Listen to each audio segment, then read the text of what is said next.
live on YouTube, and we're recording now on Zoom. I just got to make sure the sound's off on YouTube.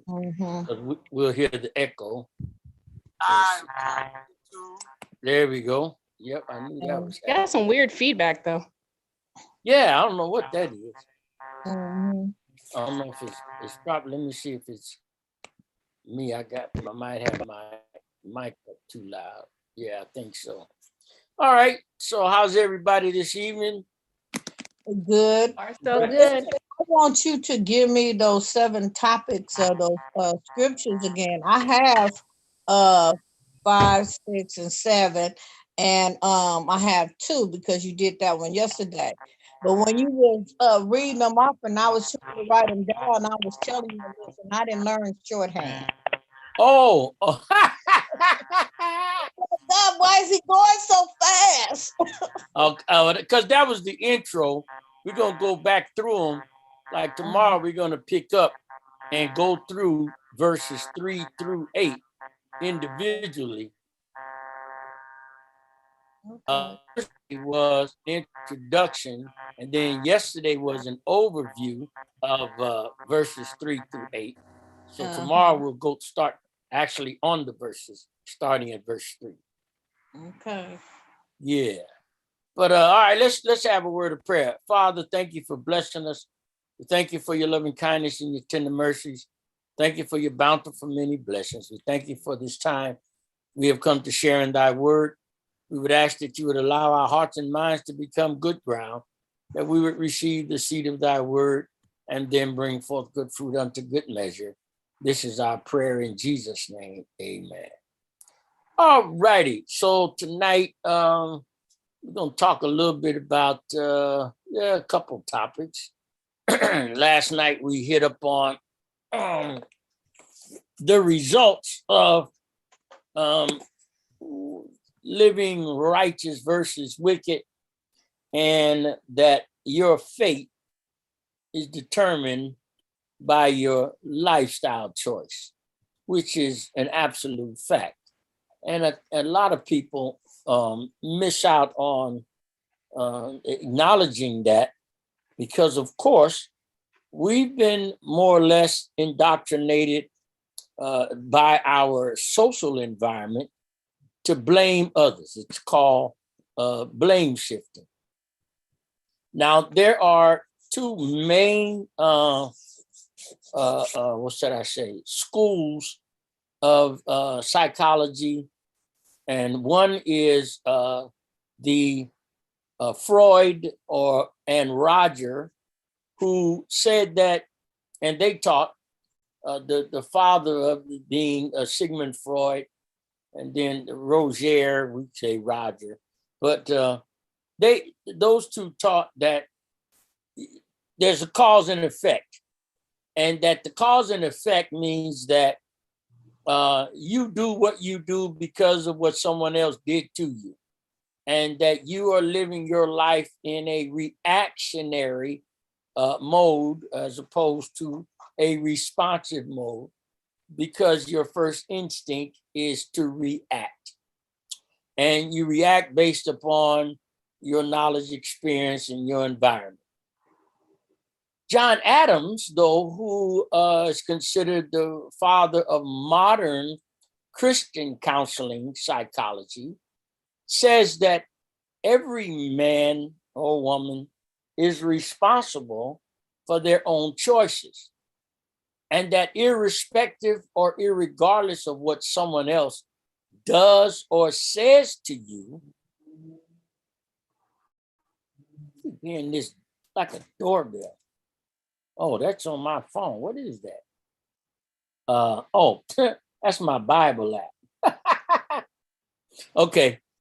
But what John Adams said was that we have choice, and we can't blame others or something else for our choices and actions, because we are responsible for the choices we make. And even if someone does us wrong, we are not to respond in the eye for an eye and tooth for a tooth mode, because we're supposed to be, especially as believers, spiritually mature enough to discern and then to make a conscious decision to make the right choice of how we respond, as opposed to reacting to what others do or say to us, or whatever our circumstance or situation is. And so when I was talking about that last night, I was really basing that on that school of thought, that your life or the consequences you suffer, or your destiny, is truly determined by the lifestyle you choose. If you choose to live wicked, you can expect wicked results, or the results of wickedness in your life. If you choose righteousness, then you can expect the results of righteousness in your life. So if I follow God's plan, I am assured of success. What did he say to Joshua?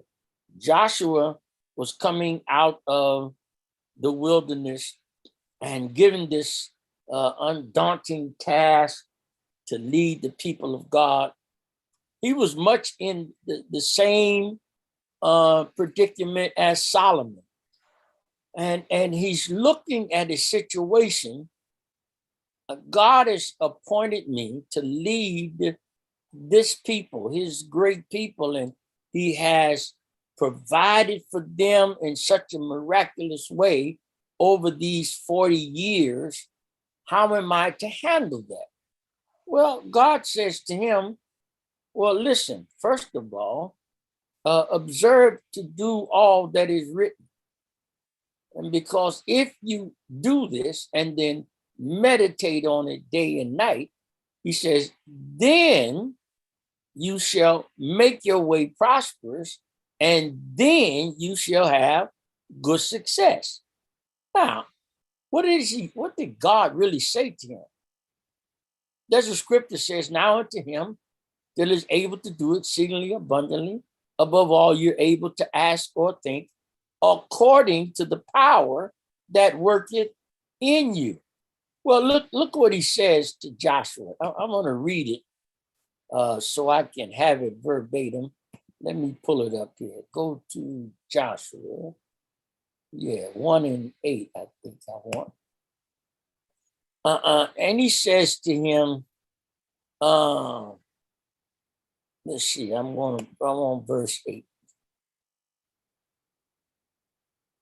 And it shall be, when ye have taken the city, that ye shall set the city on fire, according to the commandment of the Lord, shall ye do. See, I have commanded you.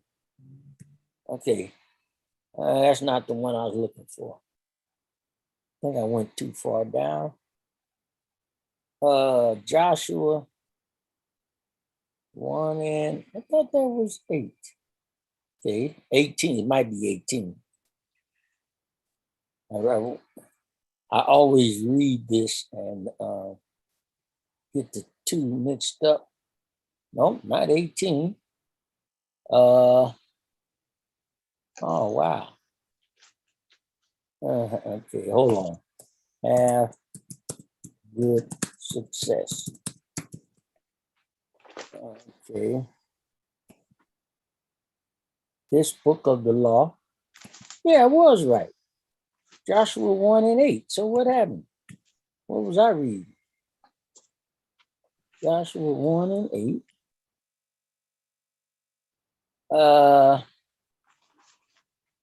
Come on now. Funny. King James Version, it's only mentioned one time. This book of the law shall not depart out of thy mouth, but thou shalt meditate therein day and night. That's what I was looking for. Yeah, it is Joshua 1 and 8.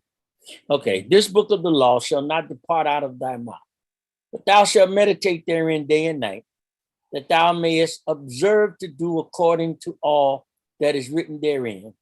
And then thou shalt make thy way prosperous, and then thou shalt have good success. Now, you'll notice here, he says to Joshua that it's all on him.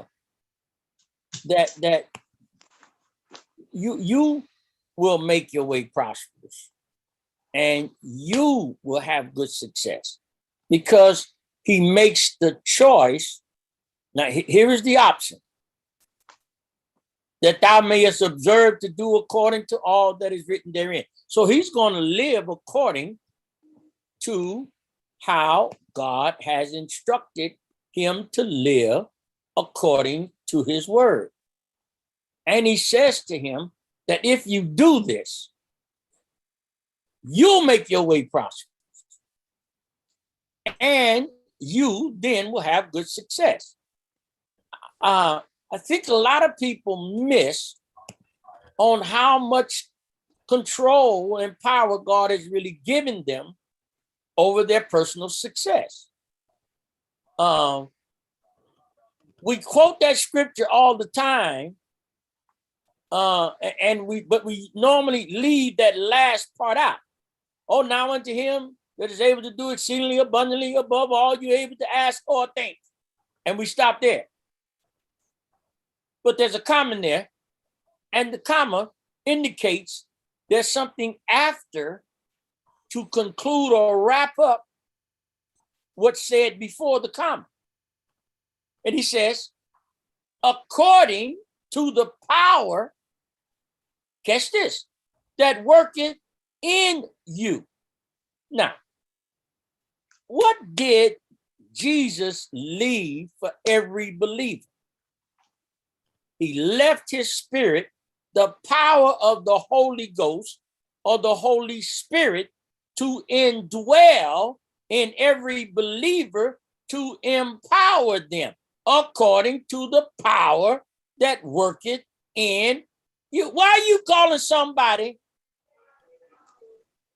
when you already got a spare tire? You call somebody to bring you a spare tire because you done had a flat. You got a jack, you got a wrench, lug nut wrench, and you got a spare tire. You don't have to wait till somebody else come and rescue you. You already had the power to what? Rescue yourself.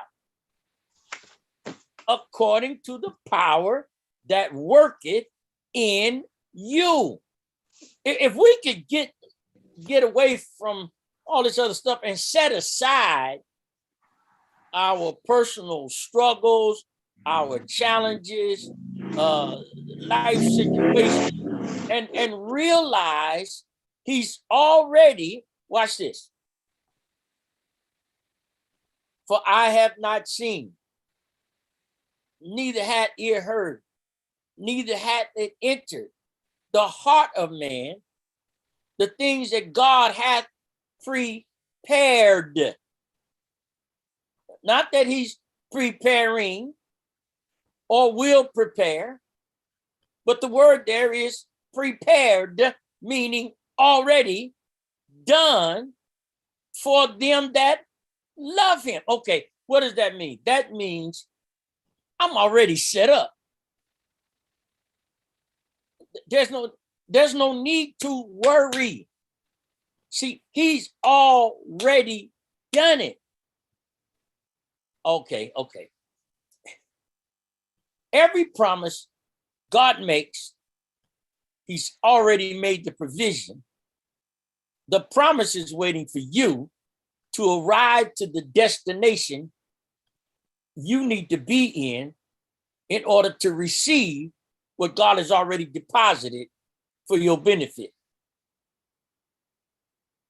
See, you go to the bank on payday because your employer has already what? If you got direct deposit, they've already what? Deposited. If they hand you a check, you don't wonder if the check is any good because the deposit has already been deposited. All you're doing is going to collect what's already been prepared for you. Can you learn to live your life trusting God just that much that is already done? All right, that's my opening monologue. The floor is open. Bishop wondering where I'm coming from. Sure am. Ah! Good evening, everybody. Somebody say something. I don't know where you're at. I'm talking. You said it. You caught the first part of this rant and rage. Yeah, you missed the beginning of it.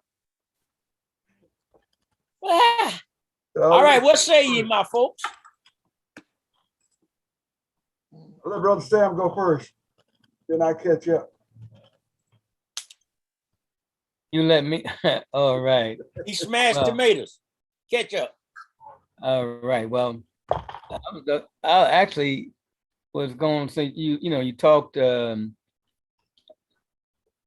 want to get your thoughts on the. I'm trying to be delicate. on because see, I don't you didn't you took away Christmas and Easter and was it Mother's Day? Anyway, what say ye in this? Because this topic also, since we're in this particular time, going to Halloween. Yes, sir. So give me your thoughts. All right.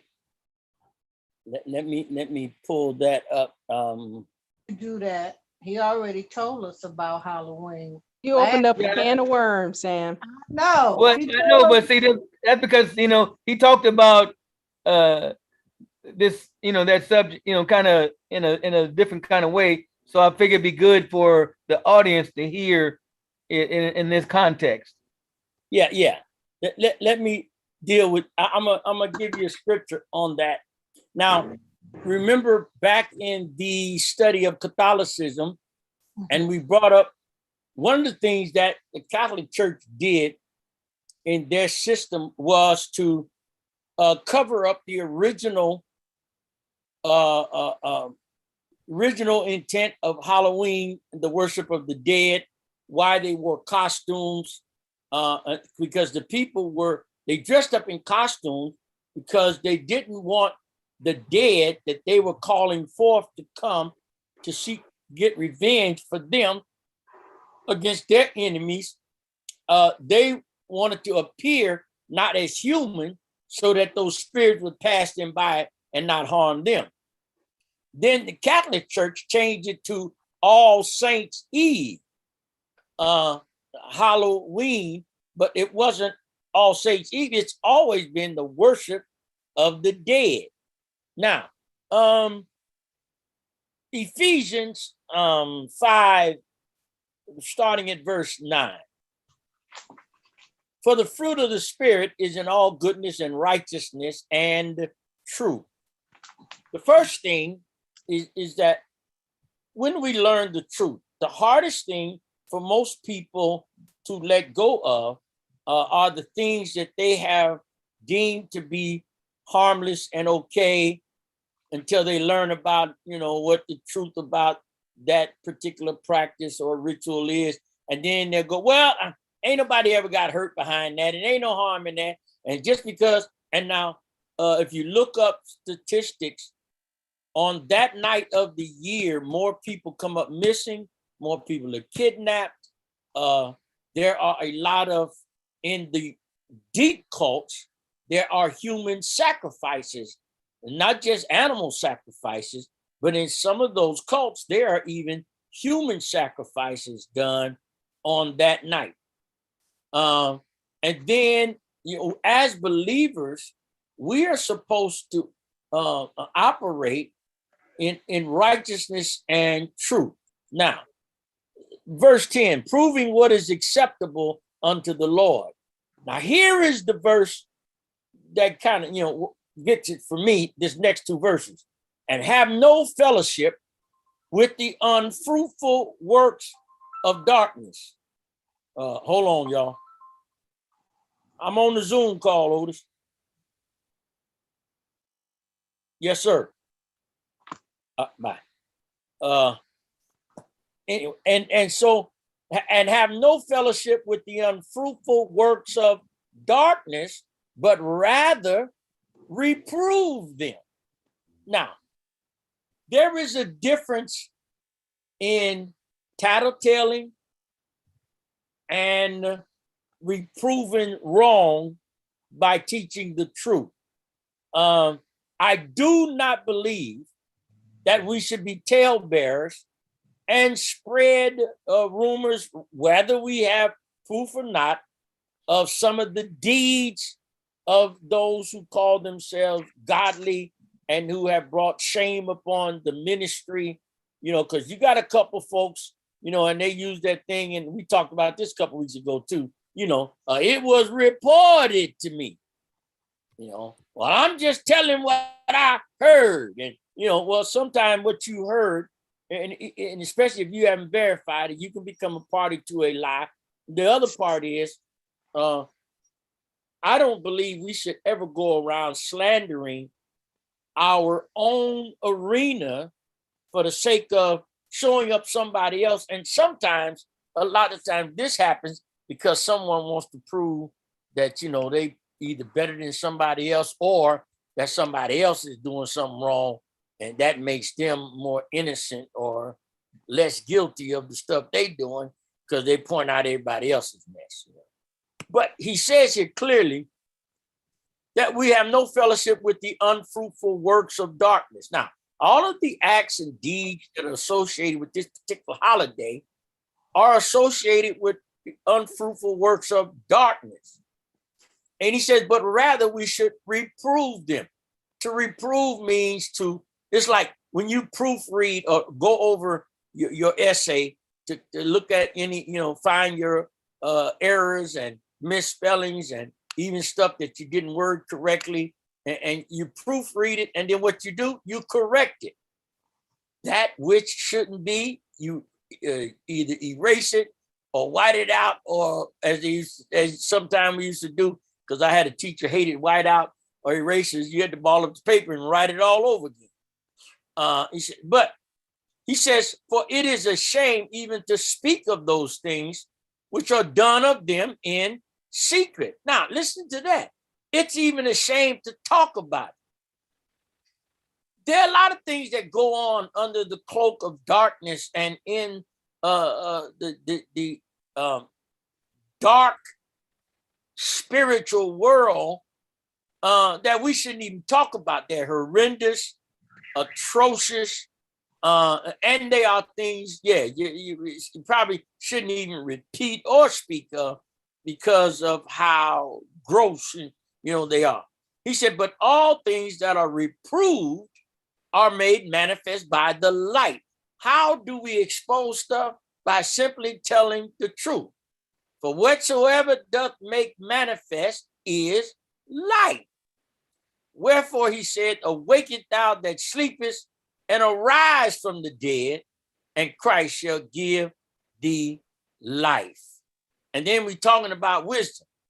So then that ye walk circumspectly, not as fools, but as wise, redeeming the time, because the days are evil. Now, there is no good thing about this particular holiday. We buy candy all year long for our kids. Why we got to have a day, just for candy. And then they got to dress up just as the Druids did originally. And what do they dress up as?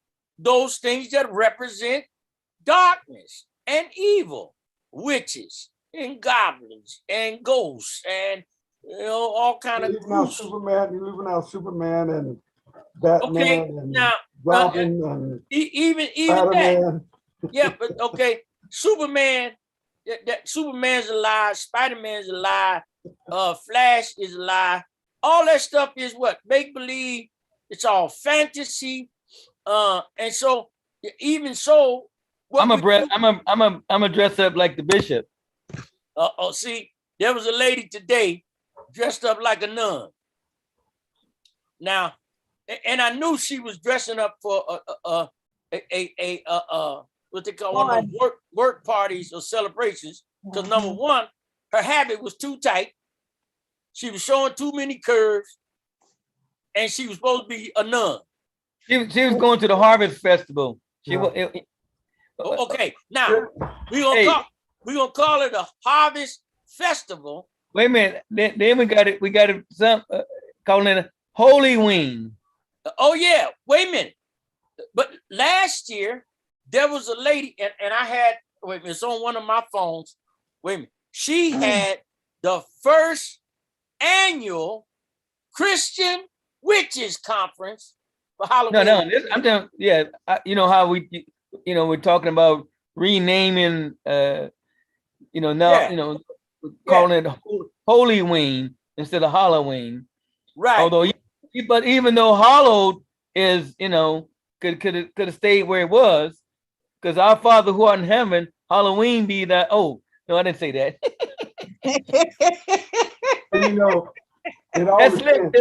It all depends too where you were brought up. See, I was brought up down south. I was brought up in deep south, and they have what they call Mardi Gras. That's in February. Yep. And that's a celebration that's been going on for years. And it wasn't brought forth by the Catholic Church. It was brought in by some of the people that was in some of the Creoles down in the deep south. And they do this all through the year. Oh yeah, they do voodoo and all that. But it's starting to, it is starting to phase itself out, because it was mostly Creole and the older Black women that was their way of getting revenge. Yep. And it was a psychological thing that they do. But this is year round. Now, this thing about Halloween, now I didn't get involved in that, too much knowledge of that until I got close to out here. Because what they were talking about out here, I seen people do all year long. Oh yeah. So it all depends on how you look at the holiday. If you call it a holiday, I never did call it a holiday. It was just another day. Right. And the witchcraft. Where's that phone? Man, I'm trying to find. This lady put up a hold on, let me get this phone. As I was looking through the pictures the other day, she got this thing where she's it was called the first annual Christian Witches Conference. Now I can't find the phone. Okay. Huh? Don't worry about it. I'm gonna find it. Watch. As soon as I get off the call, I'm gonna find it. It's called the first annual Christian Witches Conference. And I'm going, how you gonna have a Christian Witches Conference? First of all, wait, here's the phone. First of all, there's no such thing as a Christian witch. That's the first thing. Second problem you have. Yeah, it was held in Salem. Huh? Was it held in Salem? Somewhere back east. I'm looking. I just Googled it. Oh, okay. That's probably it. And I forget the woman's name who was over it, but she's on the picture with a witch's hat on. And I'm looking at it going, are these people really crazy? But this the kind of stuff, and it's being promoted, in and around the church world. Now, they got this thing, and I meant to ask the bishop, have you ever heard of primitive bishop? Primitive. Huh? Is it primitive? Yeah. I don't think, primitive things before. Yeah, what? It's What does primitive bishop mean? Primitive bishop. Yeah, this lady was announcing herself, and she's the prelate, and then she also called herself the primitive bishop. Okay, what Google says is a primitive bishop is the mode of making a bishop being an equal to a bishop. She got her own Facebook page.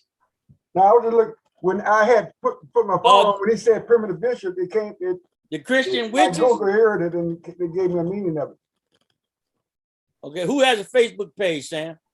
Let's see, the first annual Christian Witches Convention. Yeah. And then the Christian Witches have a page, and Yeah, the Reverend Valerie Love. That's it.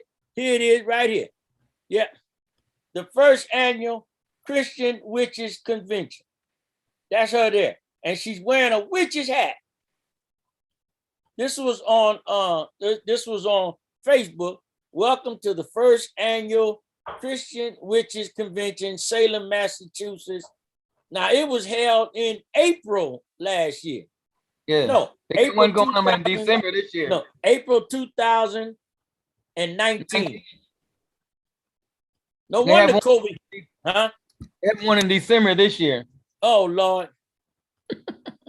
Lord G. And look, they got the symbol of a cross and the symbol of the Star of David and another symbol, the circle or the sun symbol.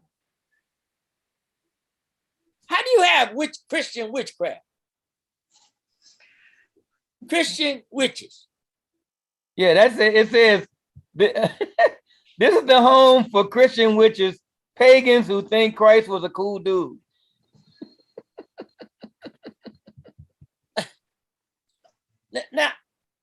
Now, what you see what I'm saying? So when you look at this kind of stuff, they're making a mockery out of Jesus, who thought Christ was a cool dude. He says, have no fellowship with the works of darkness, the unfruitful works of darkness, but rather reprove them. Now, I don't believe in getting on a bandwagon and just having a list of stuff we're gonna call out. But when certain stuff comes up and it is being addressed or acknowledged by any part of the church, this is what reproof is. The gospel is for reproof, correction, instruction, and edification. There is a line that I believe as believers we shouldn't cross. Now, I just teach what I see, what the word says, and I'm not trying to ruin everybody's life. I mean, I have a good life and enjoy stuff, irrespective of the stuff that people. Yeah, but see, you won't let me have Christmas. I can't be gay. Now your wife have to. I can't have Easter no more, and what is it? What is there to live for? You can have Christmas, just Jesus, no Santa. But it's all kind of. I mean, I'm being facetious, of course, y'all. But yeah. But now, say what now, Devin? What'd you say? Oh, I thought you said something. I was trying to ask Harold, why did you ask the question about primitive bishop? Well, because that was another thing I saw with this woman. She was having another program and she referred to herself as the presiding prelate and the primitive bishop of the organization, and I'm just like, okay, first of all, maybe she meant she was the first. Well, but a bishop. primitive bishop is a mode of making bishops. Well, she said she was. Being equal to. Wait, is that what they made it, or is that what it really That's what it is? said. There's a book. There's a book that's on Amazon. Okay, On the primitive mode of making bishops. okay. Where is it in the book that we read? There is nothing in the book. I'm just asking you a question about. Because I'm not saying that it's right. because in the book, in the book, Pastor, you say read the book. In the book, I mean, you don't have no archbishop, you don't have no suffragan bishop, You don't have the pre-days. you don't have auxiliary bishop. In the book, he desired the office of the bishop. Now, and he must Okay, be he really going off now. Yes. He's Devin. going to go in a different area. one wife. He must be I told you sober, only. vigilant. Oh, But okay. see- Now, what book does the book say anything about primitive? Yeah. Well, think about it though too. Now, there's no days of the week in the book either. On the first day of the week. No, I'm talking about Sunday, Monday, Tuesday, Wednesday, Thursday. They messed those up too, because they even messed up the months. Cause they because Sunday was named after the sun god. Monday gets the moon god. After the moon god. Thursday is Lord's Day. You know, it goes on and on throughout. Can we get rid of those too? Well, see, here's the thing. What I'm saying is, some of that stuff we can live with it. I mean, they ain't taking us to hell, but I don't think we can live with worshiping demons and dressing up in costumes and having I just want to have it for the kids to have a good time. Come on, preacher. Okay, let's have a barbecue for them then. I'll go buy all the candy they think they can eat. How about having a Bible study for them? We can have Bible study too. I did that one year. I had a Bible study for them. Why can't you just have a party? And I did. I had a Bible study, and then they played a bunch of games. And whether you in the games, I had made 2 different kinds of spaghetti. I had one I call my hot. But you got to give it a name, though, preacher. Huh? You got to give it a name. I just said we're gonna come together and give the children something to do, so they don't have to go out trick or treating. I said, I'm already have candy here. I'm gonna have food. We're gonna study the Bible. I said, and we're gonna play some games. And they had a good time. But I want to give it a name. I want to call it the Harvest Festival. I want to call it Holy Ween. But see, if you call it Holy Ween, instead of Halloween, so it's holy worship of the dead. Because Halloween is Halloween. We're just coming together. We're just giving it a name. Okay, we're gonna give it a name then. Y'all show up. It's show up night. Y'all show up. There you go. And we're gonna have Bible study. We're gonna call it Christmas. Oh, that's right. You made it. We're gonna call it fall, autumn party. There you go, autumn party. But see, but all of this is because why? And when the saints start compromising with the world and start to what's the word? We tolerate too much and have become so lenient that we overlook wrong when it takes place in our midst. If somebody new come to church and want to do something and they come, it's like when people come to your church and say, well, the Lord sent me here to be a blessing to your ministry and to help. Well, I'm going to tell you how long that's going to last. It's going to last as long as you allow them to do what they want to do. Because the moment you tell them well, we don't do that here, or we don't believe that God, that's not for us. The next conversation you have with them, you know what? The Lord has spoken to me, and I believe my time here is up. It's up, but that's good. That's the way this works. Because really what they're saying to you when they say, well, the Lord has sent me here, all they're saying is, listen, I came to see how much I can get away with. I'm going to be here as long as you leave me alone. Let me do what I want to do. But the moment you tell me I can't do something, or that you're the pastor, and ain't the way the Lord leading you as the leader, guess what? The Lord going to miraculously speak to me. My time here is up. Well, it's interesting because he was speaking to me. You shouldn't be here in the first place.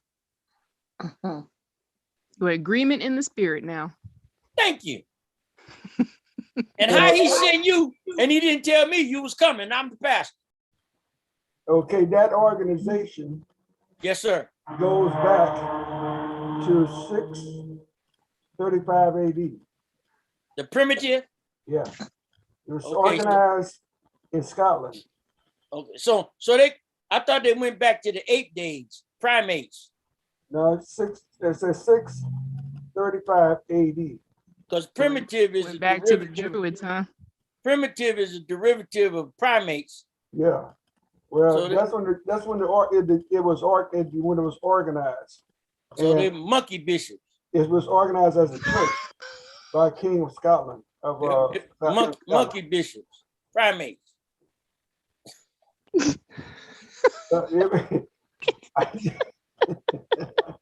Devin, I'm sorry. Quit, I'm sorry. From the Wizard of Oz. My apologies. The first book was written. I'm gonna go put them in sackcloth and ashes. Was in 1688. So they come from Emerald City. They went off to meet the wizard. They met the wizard. Yeah. Who killed the witch then? I killed the witch. A house fell on her. And then there's a good witch too. Linda. A house on her too. Yeah, man. No, that's Linda. I dropped one on her too. What? Because there ain't no good witches. No, they threw water on her. She No, Linda. Oh, yeah. Oh, wait a minute. Time out. You're not gonna ruin the Wizard of Oz now, are you? Oh no. Or the Wiz. Now look, wait a minute, because I saw Diana Ross and Michael Jackson do a version of that. You ain't gonna take that from me, I know. That was the Wiz. That's the Yes, Wiz. I'm not saying, but he gonna if he gotta take away the Wizard of Oz, he gotta take the Wiz too. But look what happened. The I wizard draw the was line a at Michael phony. Jackson. But the wizard was a phony. But I the witch draw was the not. line at Michael Jackson. I have to have my Wizard of Oz. That's what I brought up on. Click your heels click your heels 3 times. No place like home. There's no Okay, place like there is home. no place. There is My no place ruby like red. home. I will tell you the writer of those. I will tell you the writer of those Bible books ain't say had that. some problems. The Bible tells you there's no place like home. Wait, what'd you say, Devin? I said I will tell you that the writers of those books had some problems. Of course they did. If anybody watches the Return to Oz, I don't know how you can sit there and take that. Oh, I couldn't. There's I been never did very watch few it. movies that really just freaked me out pretty much, and that was one of them. The I never Return did of see- Oz, I I've never watched that seen. one. I never did watch Return to Oz. Well, don't Yeah. start now. It was a disgrace to the original movie. I'm gonna have to say goodbye to y'all because see now y'all messing with Michael Jackson. See, I can't have that. You can have Michael Jackson, okay? Yeah, I could just Return to Oz. He was Return Now you're to gonna Oz. What's say quit. Return to Oz? he That's was the Oz. next. Return to That's Oz. another. There's more books. It's not just the Wizard of Oz. There's more books, and it gets weird. Well, Uh, see, that's like the whole Harry Potter series. Yeah, that's When what Harry it's Potter came out, Well, Harry Potter made big money because the world gravitates to witchcraft and sorcery and and you was the wizardry and all that. You know what's Well- interesting about that though is because I'm a big fan of Lord of the Rings, and the author is, Tolkien, and he was good friends with C.S. Lewis. Now, for some reason, there's a total difference between what he portrayed as a wizard, because he didn't have like witches, but what he portrayed as a wizard compared to what J.K. Rowling has, because hers it's like it's a more direct version of what it really is. And the other interesting part is, like, people didn't know that she was casting spells over her books. Now, when those books were first coming out, I want to say I was in junior high school, and I started reading them. And then my mom told me stop reading them, because she realized I was reading these books, and they're thick books, in one night. And so I didn't know at the time, but she had been casting spells over her books.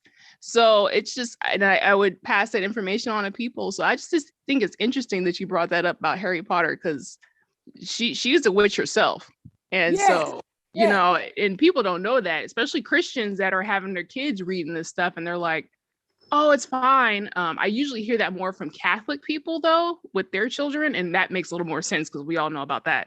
But for these, like Church of God in Christ, for these holiness churches, like, why do you have your kids reading this? Do you know what goes on? I had a nephew got terribly upset with me because I found a Ouija board in his room, and I showed it to my father-in-law and told him I was throwing it out. And when he got through talking to him about it, he thought I had done the most. There wasn't nothing wrong with that. There ain't nothing but a game. And I said, Tim, that's more than a game. I said, you don't even know what you dabbling in. Some of his friends had introduced him to it, and they had given him a Ouija board. He had no idea what it was, and he had it up in his room. And, he was doing what they was showing him what to do with it. And one day I was up there, and we cleaning up, and we were looking for something. And I go in his room and I find it. And I'm going, what in the what? And I threw it out. Invading the man's privacy. Well, no, in the house, nobody had. Let me tell you what the policeman told my daughter one day. She got mad at me because I went in her room. She had gotten a hold of some of my camping equipment, and I told them to leave my camping stuff alone, because I always took that with me when I went on the boat to fish every Monday. And that stuff, you guys don't touch my stuff, because, number one, you don't take care of it. Number two, I go look for it, it's gone or either, lost or stolen. So leave my stuff alone. And I came up a couple of days later, saw my stuff in her room, and I went in and got it. She got mad, and her mother said something to her, and she said something she shouldn't have said to her mother. And I tried to take her head off. She called the police on me. The police officer came, and she was explaining to him what's going on. So he asked my wife, he says, well, is that your husband?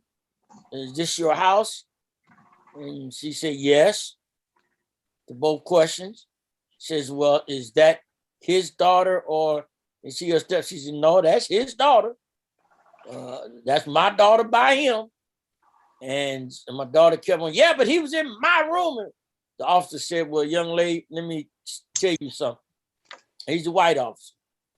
He says, a few months ago, my sons got upset with me going in their rooms because I checked their drawers. I checked their closets. He says, I look under their beds. I'm a police officer. I don't allow certain things in my house. He says, and one of my sons said to me that was his room and that he is entitled to his privacy. He says, I went to the garage, got my tools.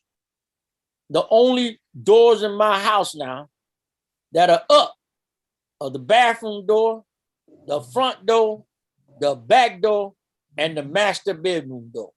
He said, ain't another door up in my house. I heard that.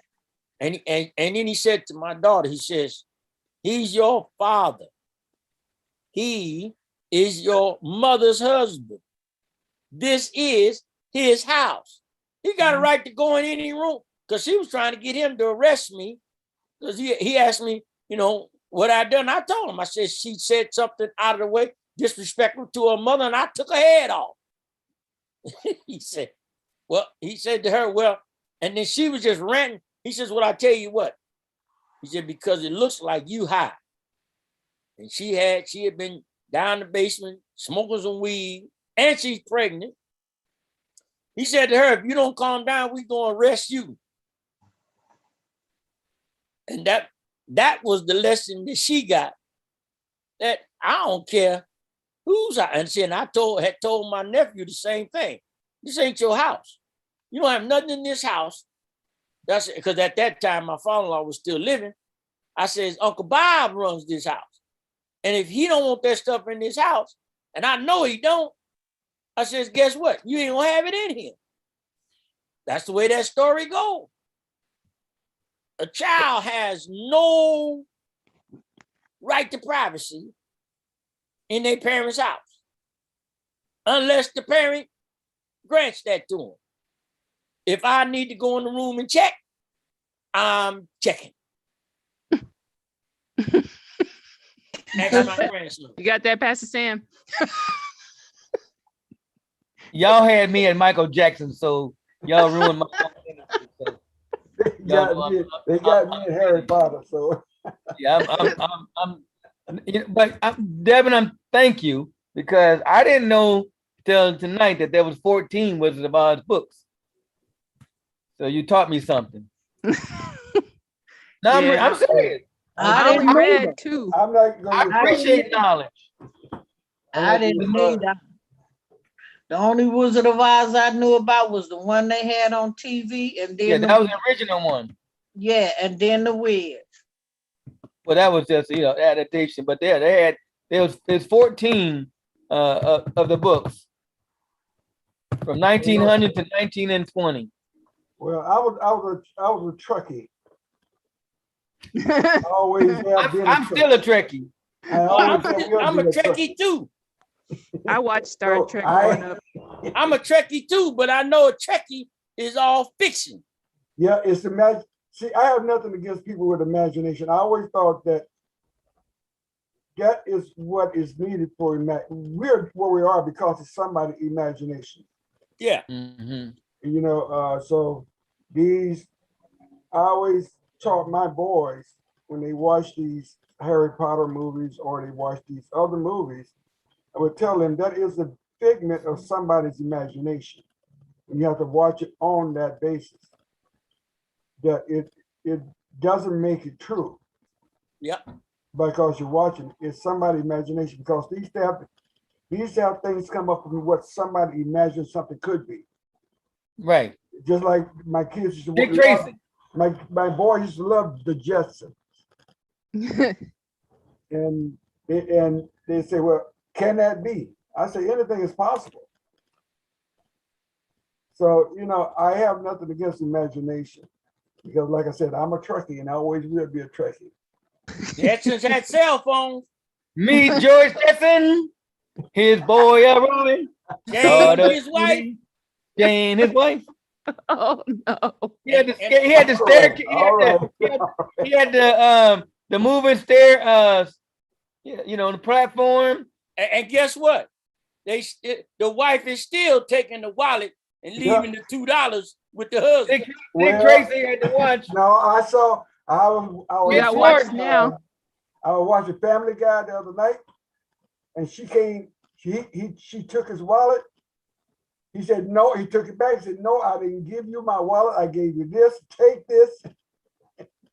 And he took his wallet back. That's a fantasy. That's showing up fiction there. That's a fantasy. That's showing up fiction. That was on Family Guy, and he pushed her out of the car. Well, that's a cartoon. Yeah. So she was taking his wallet. She don't take it no more, Sam. Fred Flintstone moved the car with his feet. That's They don't have to take it because they already got it. Yep, they got it. You don't need to take it already yours. Well, they won't be long before they do have flying cars. Well, they got one now. They got some now they experimenting with. Yeah. But see, it all boils down to also, are we really committed to living for Christ. Now, Solomon said in that introduction for verses 3-8, and I made the point yesterday, your life or destiny is determined by the lifestyle that you choose. Are you going to choose to live righteous, or are you going to choose the side of the wicked? Now, a lot of times, the choice is made by the individual based upon what's convenient for them at that moment, not really what is their commitment. When you start flip-flopping and straddling the fence, as they used to describe it, you are now lukewarm. And God says, I would rather you hot or cold. Being lukewarm is definitely going to get you eliminated. There is a definite necessity to choose and make your choice wisely. And it advisedly, one should always choose to serve God. Any other choice is a dangerous choice, and it can lead to your destruction, both naturally and spiritually. I rest my case on Halloween. All right. Is that what you really started out on? No, but Sam asked the question. Oh, okay. I don't forget what did you start off with? He was talking about give me your topic. I was talking about making right choices. There you go. Yeah, making right choices, and so that kind of fit in there. Oh, okay. And I did throw in early that I saw a video of a young woman who was now born again, and she used to be a Wiccan, and she gave her testimony about Halloween and all, So. Oh, okay. Well, I think he talked. He mentioned something, during the week. So yeah, and I mentioned it in the beginning that I had seen the video, and so I just kind of brought up the topic because Halloween is coming up Sunday. I know you got a big celebration Sunday. we got some. My wife has some Halloween bags she's gonna give away. Okay. Hey, if you got some Snickers bars and some Mr. Good bars and count me in. Good bars. Wait a minute. I'm a chocoholic. So No. Are they gonna decorate the sanctuary with balloons? Give me some Kit Kat balloons and spider webs. A Mars bar, almond joy. I'm all for that stuff. Just leave the natural spider webs up. You have orange and black balloons with spider webs and all that. We'll go down there and start cleaning up and taking the spider webs. Get the broom and start taking the spider webs out.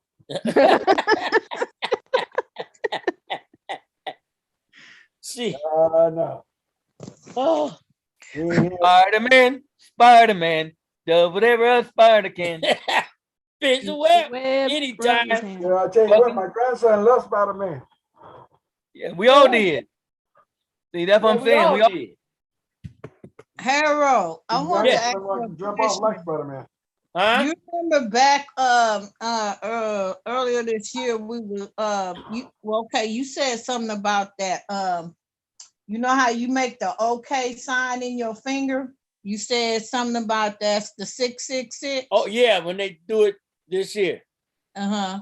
Yeah. Okay, yeah, because after you said that, when I would send texts to my kids and stuff, I stopped using that thing. I either give them a thumbs up or I just type in okay. Right. Yeah, that was the symbol they used, and they put in the 3 6s. You see a lot of them in politics, and a lot of athletes do that, and now it's become popular with the guys who shoot the threes. Okay, well then what's wrong with the okay sign? No. Well, it's a symbol that they use for the 3 6s. It's tracing the fingers 666. Yeah, come on now. Do I get rid of the rainbow because they use the rainbow wrong? No, see, the They also rainbow, said that. I They go also back to said the that. the rainbow, you use the rainbow for the original intent. Well, And what was the original intent of the OK sign? well, all I'm saying is, I'm going back to the little rascals. Ote. I'm still flash my OK. You I know flash your Vulcan, your what do you call that? Vulcan, the Vulcan Yeah. mind male. Live long and prosper. Let me Yeah. put your hands on you. All right. Yeah. Come on now. Live long and Okay. prosper. Which is Okay. actually the Hephaestus symbol, but we're not gonna get into that. Huh? I said, which is actually the Hephaestus symbol, Vulcan, but we're not gonna get into that. Right. Oh, Lord. Thank and you. then you remember now, you got the sign of the Baphomet, the horny goat. That's this. You know, the sign of the Baphomet. The Am I peace? Baphomet, the horny goat. That used to be Actually, it's this.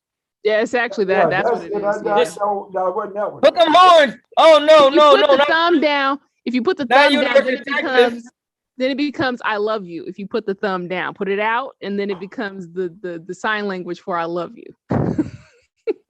But that's the horny goat sign, the Baphomet sign, which is the goat they worship. And Baphomet, I'm just gonna greet you with a holy kiss and leave it alone. there you Oh go. Lord, There you go. just shake my hand. I never say just shake my hand. Oh, because of COVID. Shame on you. I don't even Oh, want but to then it's shake my supposed to be hand. elbows, isn't it? Yeah, they Yeah. bumping elbows now. Yeah. Some people was touching toes. I said that's too much. The preacher said Sunday. Oh, look at Sam. I know you can't go and touch 3 people, but I want you to look at 3 people and just wave at them. Oh no, I thought we got rid of it. No, we ain't gonna never get rid of it. Oy. No. No, So- we're not gonna get rid of it. Yeah. Y'all get ready. Y'all get ready Sunday afternoon. I don't know how many people Bishop gonna tell you to touch. That's not the purpose of it. Mama say, boy, if you ever start that stuff, I'm leaving. We have to. So, We have to. yep. All right, you all. That's it for this evening. Thank you all for joining. We will be back tomorrow. Lord willing. Listen, and we'll be back in Proverbs chapter 11. We're going to go through the verses 3 through 11 individually and continue on in Proverbs talking about the 2 distinctive contrasting lifestyles, that of the righteous versus the wicked and the wise versus the foolish. So thank you all for joining. And don't forget, this is an early announcement. We're going to announce it again Friday. The dedication for New Beginnings will be on Sunday. It's 10810 Bancroft in Oakland and San Leandro, right across. Oakland. No, it's not. It's Oakland. It's still Oakland? Okay. Oakland. Oakland, yeah. We got some territorial folks going on now. Huh? Call it San Leandro, bro. Oh, yeah. That's, Territorial. that's it. So It's that's still going open. It's gonna to be get at started 4 if you fast. o'clock. 4 o'clock. Yeah, I thought it was at 3, but Bishop said 4, but he want to start Hey, at 3:30. that gave me a little extra time to ease on down the road. Yeah. Well, that was the whole idea, was to give people a chance to get settled and get down to get out. Yeah. No, just keep it at 3 o'clock because you know black people gonna show up at 4. That's what I said. That's what I told him. I said, from now on, just tell everybody at 3 o'clock. But he put on the fly at 4. Yeah. Because I may need to get me a bucket of chicken or something before I get there. All right, Oh, now, no. you remember now, you're going to get saved. You're required to shed 2 cups of tears. Oh, Cup and 2/3 is not enough. Cup and 3/4 not enough. We need 2 full cups of tears. Oh, help us, help us. Well, I know it's time to go. This is It's time to go. Yeah. Stop the recording. Stop this live stream. Y'all know It's a that's how wrap. it used to be. You had to get on there and cry and slop, and then you got to purge half a roll of paper towels. You know, like I said, I've been doing all Cut this stuff all day. Yes, sir. All right, you all. Thank you all for coming. Let me stop to you.